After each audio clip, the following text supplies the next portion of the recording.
सभी दोस्तों का बहुत बहुत स्वागत है। दोस्तों, आज के वीडियो में दो महत्वपूर्ण ज्ञान आपको प्राप्त होगा। पहला ज्ञान है भगवान महात्मा बुद्ध के अनमोल विचार। दोस्तों, आज का जो अनमोल विचार है दुष्टता का फल, और दूसरा है स्वास्थ्य से संबंधित बहुत ही महत्वपूर्ण जानकारी। दोस्तों, गर्मी आने वाली है और गर्मी में हमें बहुत सारी बीमारियां घेर लेती हैं, यानी कि हमें बहुत सारी बीमारियां हो जाती हैं। तो मित्रों, आज आप लोगों से गर्मी की बीमारी से बचने के लिए एक ऐसा शरबत बनाना बताएंगे। इस शरबत को पी करके आप गर्मी में होने वाली गर्मी की बीमारी से बच सकते हैं। तो इसलिए वीडियो देखा जाए तो एक दृश्य बहुत ही महत्वपूर्ण वीडियो है। इसलिए मित्रों, वीडियो को अंत तक सुनिएगा। सुनने के बाद आप अपने फीडबैक हमें जरूर दे दीजिएगा। तो दोस्तों, चलिए पहले सुनते हैं भगवान महात्मा बुद्ध के अनमोल विचार को। दोस्तों, एक नवयुवक था। वह अपने जिंदगी से बहुत परेशान हो चुका था, क्योंकि उसे घर में उसके भाइयों द्वारा छल कपट किया जाता था। फिर जहां वो काम करने जाता था, उसके काम में जो दोस्त थे वो लोग भी उसके साथ छल कपट करते थे। वह इन छल कपट से, दुष्टता से बहुत परेशान हो चुका था।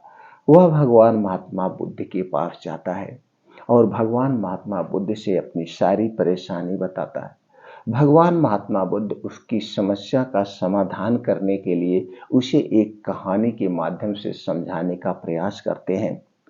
रमेश और सुरेश एक ऑफिस में काम करते थे।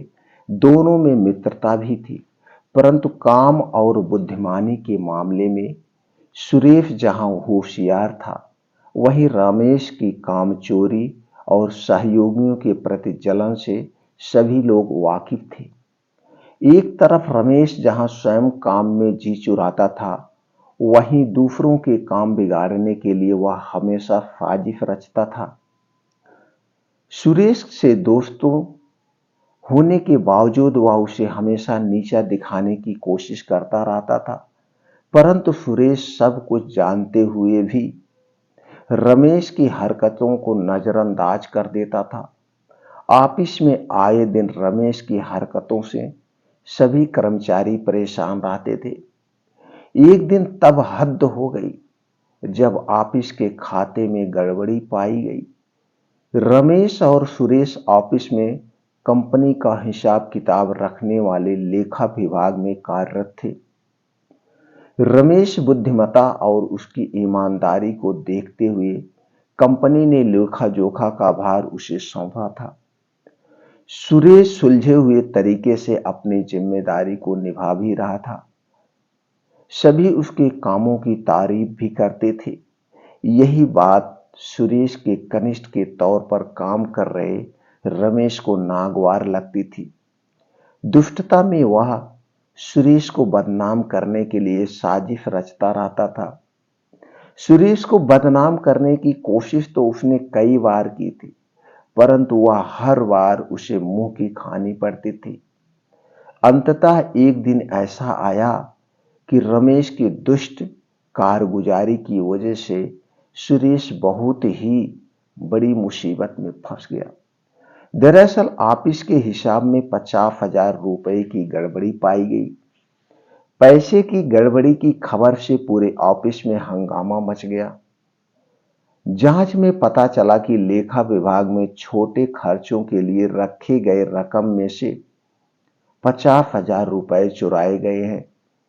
शक की सुई सीधे तौर पर सुरेश पर गई। सुरेश के लाख सफाई के बावजूद कंपनी प्रबंधन ने उसके तर्क को नकारते हुए उसे नौकरी से निकाल दिया, जबकि पैसों के गमन की हकीकत कुछ और ही थी। पैसे रमेश ने चुराए थे। सुरेश भी इस बात को जानता था, परंतु कोई सबूत न होने के कारण वह रमेश को दोषी ठहराने में असमर्थ था। इधर रमेश अपने मंसूबे को पूरा करने पर मन ही मन खुश था। अब जैसा कि संभावित था, पैसों के गमन में एक बार फिर सफल होने के बाद रमेश की हिम्मत बढ़ गई। उसने देखा कि चोरी तो उसने की थी, परंतु फंसा तो सुरेश और सजा भी उसे भुगतनी पड़ी। वह एक बार फिर से पैसे चोरी करने की योजना बनाने लगा, परंतु उसे यह पता नहीं था कि ऑफिस के अन्य सभी कर्मचारी सुरेश वाली घटना के बाद से सतर्क हो गए थे। इसकी यही वजह थी, कोई भी कर्मचारी सुरेश को दोषी मानने को तैयार नहीं था। सभी को लगभग रमेश पर ही शक था। इसी शक के मद्देनजर सभी की नजरें हमेशा सुरेश की गतिविधियों पर लगी रहती थी, परंतु दुष्ट रमेश को अपनी चालाकी पर बड़ा गर्व था और वह छिपी नजरों की जासूसी से अनजान बना रहा। कई दिनों से लेखा विभाग में पैसे चुराने की जुगत में लगे रहे रमेश को आज मौका मिला ही था। लेखा विभाग के प्रमुख को अचानक एक इमरजेंसी फोन आने के कारण कुछ देर के लिए वह बाहर जाना पड़ा। जल्दबाजी में वह नगद वाले अलमारी की चाबी अपने टेबल पे ही भूल गए थे। रमेश की नजरें उस चाबी पर गड़ी रही। वह लंच के समय का इंतजार बेसब्री से करने लगा। उसे डर था कि कहीं बड़े बाबू लंच से पहले वापस ना आ जाएं। कुछ समय पश्चात लंच का समय आया और लेखा विभाग के सभी कर्मचारी लंच के लिए बाहर जाने लगे, परंतु रमेश वहीं अपनी कुर्सी पर जमा रहा। एक सहयोगी के पूछने पर उसने बताया कि आज उसकी तबीयत ठीक नहीं है, इसीलिए वह लंच करने बाहर नहीं जाएगा। रमेश के व्यवहार पर अन्य कर्मचारियों को शक हो गया था। अंततः सभी ने फैसला किया कि आज रमेश पर विशेष नजर रखी जाए। उसकी हरकतों पर नजर रखने के लिए मोबाइल फोन से रिकॉर्डिंग करने का फैसला किया गया। सभी कर्मचारियों ने लंच के लिए बाहर जाने का कार्यक्रम त्याग कर और वहीं कमरे के बाहर छिपकर सुरेश की निगरानी करना शुरू कर दिए। कुछ देर तक तो रमेश अपनी कुर्सी पर बैठा रहा। कुछ देर बाद जब उसे लगा कि अब सभी बाहर चले गए हैं, तो उसने निश्चित होकर बड़े बाबू के टेबल पर रखी चाबी उठाई और अलमारी खोलकर वहां रखी पूरी नकदी को उठा लिया। महीना का अंत होने के कारण आज नकदी कम थी। उसने झटपट नकदी निकाली और अलमीरा को बंद कर नकदी को अपने टेबल के दराज में रखे फाइल के नीचे दबा दिया। किसी को शक ना हो इसलिए चाबी को बड़े बाबू के टेबल के दराज में डालकर उसने एक लंबी सांस ली और घबराहट में माथे से टपक रहे पसीने को पोंछकर अपनी कुर्सी पर इत्मीनान से आकर बैठ गया। उसे नहीं पता था कि उसकी हरकतों पर सभी की निगाहें लगी हुई हैं और उसे दोस्तों तीसरी आंखों से देखा जा रहा है, यानी कि जो कंपनी का मालिक था वो भी छुप के देख रहा था। कुछ समय बाद लंच का वक्त खत्म हो गया और सभी कर्मचारी अपनी अपनी जगह पर आकर बैठ गए। इस दौरान लेखा विभाग के बड़े बाबू भी लौट चुके थे। सभी शांत भाव से अपने काम में जुट गए, परंतु रमेश के चेहरे पर घबराहट और तनाव के लक्षण स्पष्ट दिख रहे थे। बड़े बाबू को याद आ गया था कि अलमीरा की चाबी वह टेबल पर ही भूल आए हैं, इसीलिए आते ही पहले तो उन्होंने चाबी खोजनी शुरू की। इधर उधर खोजने के बाद जब उन्होंने दराज खोला तो उन्हें चाबी वहीं पड़ी हुई मिली। चाबी मिलने पर उन्हें सुकून मिला और फिर वह नकदी रखने वाले अलमीरा की ओर बढ़े। बड़े बाबू की हरकतों को रमेश तिरछी नजरों से देख रहा था कि बड़े बाबू क्या कर रहे हैं, कैसे कर रहे हैं। जब उसने देखा कि वह अलमीरा की ओर बढ़ रहे हैं तो उसके दिल की धड़कनें बढ़ गई। वह पसीने से तरबतर हो गया। इसी बीच अलमीरा खोलते ही बड़े बाबू चीख पड़े, पैसा कहाँ गया, पैसा कहाँ गया। बड़े बाबू की चीख सुनते ही सभी कर्मचारी अपनी जगहों से उठकर उस ओर भागे। सभी ने देखा कि अलमीरा में नकदी नहीं है। एक बार फिर से पूरे ऑफिस में कोहराम मच गया। डर के मारे बड़े बाबू की आंखों में आंसू आ गए। उन्होंने अपने आप को निर्दोष बताया। इसी बीच कंपनी के मालिक भी वहां आ गए और बड़े बाबू से बोले कि मैं जानता हूं कि आप निर्दोष हैं और केवल हम नहीं बल्कि सभी लोग जानते हैं कि आप चोरी किसने की है। आपसे पहले चोरी की जानकारी मेरे पास पहुंच चुकी थी और मैं सारी हकीकत को अपनी आंखों से देख चुका हूं और वह भी सबूत के साथ। अब तो हमने पुलिस को भी बुला लिया है। फिर भी मैं एक मौका उसको देना चाहता हूं जिसने चोरी की है। अगर वह स्वयं स्वीकार कर लेगा तो उसे दोस्तों पुलिस के हवाले नहीं किया जाएगा। इतना सुनते ही रमेश परेशान हो उठा और धीरे से खिसकते हुए वहां से भागने की कोशिश करने लगा। उसे नहीं पता था कि सबकी निगाहें उसी के ऊपर हैं। जैसे ही रमेश दरवाजे की ओर लपका, एक कर्मचारी ने उसका हाथ पकड़ लिया। इसी बीच पुलिस भी वहां आ गई थी। कंपनी के मालिक ने रमेश के लाख गिड़गिड़ाने के बावजूद उसे पुलिस के हवाले कर दिया। आज सभी को रमेश की दिष्ट प्रवृत्ति के कारण सुरेश जैसे होनहार कर्मचारी को खोने का दुख हो रहा था। परंतु सभी को खुशी इस बात की थी कि रमेश को उसके किए का फल मिल गया और आगे से उसकी दुष्टता का शिकार ऑफिस में किसी और को नहीं होना पड़ेगा।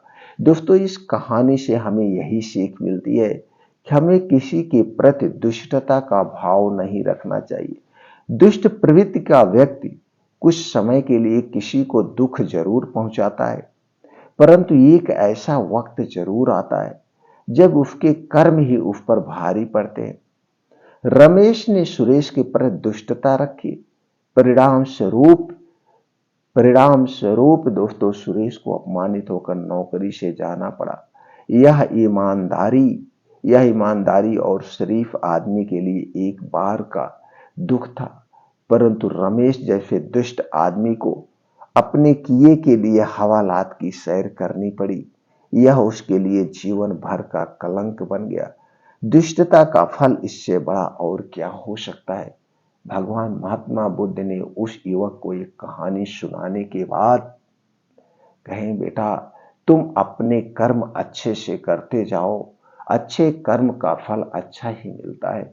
वह भगवान महात्मा बुद्ध की इस कहानी से बहुत प्रेरित हुआ और भगवान महात्मा बुद्ध को प्रणाम करके वापिस घर आ गया और फिर से अपने कामों में लग गया। दोस्तों, चलिए अब जानते हैं स्वास्थ्य से संबंधित वो महत्वपूर्ण जानकारी। दोस्तों, जैसे आप लोग जानते हैं गर्मी का जो समय होता है, गर्मी के समय में हमारे शरीर में पानी की कमी होने लगती है। बारिश होने का भी समय आता है और इस समय बहुत सारे वायरस भी उत्पन्न हो जाते हैं। गर्मी के कारण हमारा शरीर डिहाइड्रेट हो जाता है, यानी पानी की कमी हो जाती है और दोस्तों हमें भूख भी कम लगती है, पाचन तंत्र कमजोर हो जाता है। तो हमें कुछ ऐसी चीजों का सेवन करना चाहिए जिनमें पानी की मात्रा पाया जाता है और जो चीजें ठंडी हो, जो चीजें हमारे शरीर में जो गैस कब्ज एसिडिटी बनती है उसे भी दूर कर दे। तो दोस्तों इन्हीं सभी चीजों को दूर करने के लिए आज हम आप लोगों को एक शरबत बनाना बताएंगे।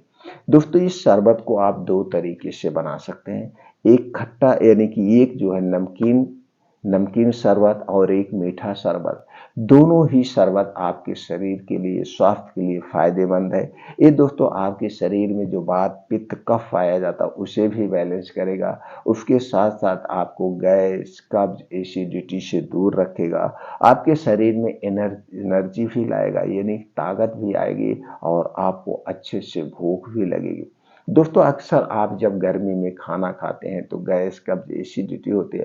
तो दोस्तों इसके लिए आपको गर्मी में खास ध्यान देना होगा। गर्मी वाली कुछ सब्जियां आती हैं, तो गर्मी वाली सब्जियां जब आप खाएंगे तो गैस एसिडिटी से दूर रहेंगे। गर्मी में जो गर्मी वाले फल आते हैं उनका सेवन करना चाहिए और गर्मी में ज़्यादा से ज़्यादा हमें पानी पीना चाहिए। जैसे अलग सीजन में बारिश में ठंडी में आप कम पानी पीते हैं तो उससे ज़्यादा पानी की मात्रा आपको बढ़ा देना चाहिए। और कुछ ऐसे फल आते हैं जैसे तरबूजा, ककड़ी, खीरा, इन सब में भरपूर मात्रा में पानी पाया जाता है। तो दोस्तों इन फलों का सेवन आप गर्मी में ज़रूर करिए, गर्मी में ज़रूर करिए। और गर्मी में खाना कम खाइए, पचाइए ज़्यादा।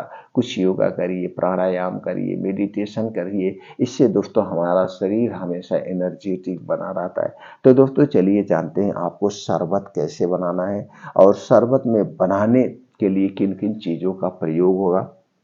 दोस्तों सबसे पहली चीज़ है सौंफ। आपको सौंफ लेना है। ये दोस्तों सौंफ की प्रवृत्ति जो होती है ठंडी होती है। इसमें एंटीऑक्सीडेंट, विटामिन्स, प्रोटीन सभी प्रकार के तत्व पाए जाते हैं। यह हमारे पाचन तंत्र को इम्प्रूव करता है, गैस, कब्ज, एसिडिटी को दूर करता है। तो दूसरी चीज़ आपको क्या लेना है वो है पुदीना की पत्ती। दोस्तों आप जानते हैं गर्मी में पुदीना की पत्ती भरपूर मात्रा में पाई जाती है और इन पत्तियों में antioxidant, vitamin C, vitamin A, vitamin B two, calcium, phosphorus, iron जैसे तत्व पाए जाते हैं। दोस्तों ये हमारे पाचन तंत्र को, जो पुदीना की पत्ती है, बहुत इम्प्रूव करते हैं। हमारे पाचन तंत्र को सुरक्षित रखती है, गैस, कब्ज, एसिडिटी को दूर करती है। इसके साथ में दोस्तों हमें क्या लेना है और लेना है नींबू। नींबू दोस्तों आप लोग जानते हैं एंटीऑक्सीडेंट, प्रोटीन, विटामिन का एक खजाना है। दोस्तों ये हमारे आंतों की, किडनियों की साफ सफाई का काम करता है और हमारी इम्यूनिटी को बूस्ट करता है। तो चलिए दोस्तों जानते हैं शरबत आपको कैसे बनाना है। सबसे ज़्यादा ज़रूरी है आपको लेना है 2 चम्मच सौंफ। 2 चम्मच सौंफ लीजिए और इसे अच्छे से धुल लीजिए। मिट्टी के बर्तन में इसे आप रात में आधा कप पानी में भिगो दीजिए। आधे कप पानी में आप इसे मिट्टी के बर्तन में भिगो देना और सुबह इसे या दिन में जब भी पीना हो, 1 बार पीना, 2 बार पीना हो तो 2 बार के हिसाब से आप 3 चम्मच भिगो देना, नहीं तो 1 बार के लिए 2 चम्मच काफ़ी है। तो इसे जो रात में आप सौंफ को भिगोए हैं, सुबह इसे खूब पतला सा आपको पीस लेना है। पीसने के बाद जिस पानी में आप भिगोए हैं इसी पानी में भी घोल सकते हैं, नहीं तो वैसे भी आप घोल सकते हैं, कोई ज़रूरत नहीं है। आप चाहें तो इस पानी को पी लीजिए और सौंफ को पीस करके आपको शरबत बनाना है। तो शरबत बनाने के लिए अब आपको चाहिए 1 गिलास पानी। 1 गिलास पानी में आप जो सौंफ पीसे हैं उस सौंफ को डाल दीजिए। उसी में आपको पीस करके 8 से 10 पुदीना की पत्ती डालना है और अपने स्वाद को बढ़ाने के लिए आप उसमें क्या करेंगे, काला नमक डाल सकते हैं। काला नमक ये गैस, कब्ज, एसिडिटी को दूर करने के लिए सबसे बेस्ट है। तो काला नमक डालना है। आपका जब ये शरबत बन जाए अब इसी में आपको आधा नींबू निचोड़ना है। आधा नींबू निचोड़ करके आप इसे दिन भर में 1 बार पीजिए, दिन भर में 1 बार। इससे पीने से दोस्तों आपका पाचन तंत्र हमेशा सही से रहेगा, गैस, कब्ज, एसिडिटी दूर नहीं होगी और आपको कभी गैस नहीं बनेगी। आपका पेट साफ, खुल के साफ होगा। ये तो हो गया आपका दोस्तों नमकीन शरबत। इसे आप नमकीन शरबत बना सकते हैं। अब आप अपने शरीर में ऊर्जा लाने के लिए, ताकत लाने के लिए इसे दूसरे तरीके से बना सकते हैं। अब दूसरे तरीके से आपको बनाना है तो दोस्तों जैसे आप 2 चम्मच सौंफ लीजिए। इस सौंफ को आप रात में भिगो दीजिए। 2 चम्मच सौंफ को रात में भिगोना है। अब सुबह इसे आपको पीस लेना है। इसे आप पीस लीजिए, एकदम पतला पीस लीजिए। पीसने के बाद इसी में आपको हरी इलायची 3 पीस मिलाना है और इसी में मिलाना है दोस्तों धागे वाली मिश्री। धागे वाली मिश्री अब 1 गिलास आप बनाना चाहते हैं, 2 गिलास बनाना चाहते हैं, उसी हिसाब से धागे वाली मिश्री मिला लीजिए। धागे वाली मिश्री में कार्बोहाइड्रेट, प्रोटीन, विटामिन कई ऐसी चीज़ें पाई जाती हैं जो आपको एनर्जेटिक रखती हैं। एक तो मीठा का भी काम हो गया। अगर आपको मीठा पसंद है तो आप ये ले लीजिए मीठा वाला शरबत। तो इस शरबत को दिन भर में 1 बार पीजिए। मीठा पसंद है तो मीठा पीजिए, नहीं तो दोस्तों नमकीन वाला शरबत पीजिए। ये दोनों शरबत आपके लिए बेस्ट है और आपके शरीर को गर्मी वाली बीमारियों से दूर रखेंगे, गैस, कब्ज, एसिडिटी नहीं होने देंगे और आपको एनर्जी भी मिलेगी। दोस्तों आप बाहर की चीज़ें, कोल्ड ड्रिंक्स लेते हैं या शिकंजी पीते हैं, बाहर की चीज़ें आप तो कोल्ड ड्रिंक्स से लाख गुना ये बेटर है। कोल्ड ड्रिंक्स आपको नुकसान करती है जबकि आपके शरीर के लिए फायदेमंद है। पानी ताज़ा होना चाहिए, तुरंत नल का होना चाहिए। आप ठंडे पानी का प्रयोग मत करिए। दोस्तों हमें पानी हमेशा, चाहे गर्मी हो चाहे ठंडी हो, रूम टेम्परेचर का ही यूज करना चाहिए। गर्मी पड़ रही तो इसका मतलब नहीं हम फ्रिज का पानी पिएं हम दोस्तों बर्फ वाला पानी पिएं, हम कोल्ड ड्रिंक्स पिएं। अगर आप ठंडा पानी पिएंगे तो आपके शरीर का वात पित्त कफ बिगड़ जाता है। तो दोस्तों हमें कभी भी ठंडे पानी का सेवन नहीं करना चाहिए, हमें नॉर्मल टेम्परेचर का पानी पीना चाहिए। इससे आपके शरीर का वात पित्त का बैलेंस रहता है। तो दोस्तों इस शरबत पीजिए, गर्मी वाली बीमारी से दूर रहिए और अपने यार दोस्तों को भी गर्मी वाली बीमारी से बचाइए। उन तक ये वीडियो शेयर करिए। दोस्तों फिर मिलते हैं अगले वीडियो में।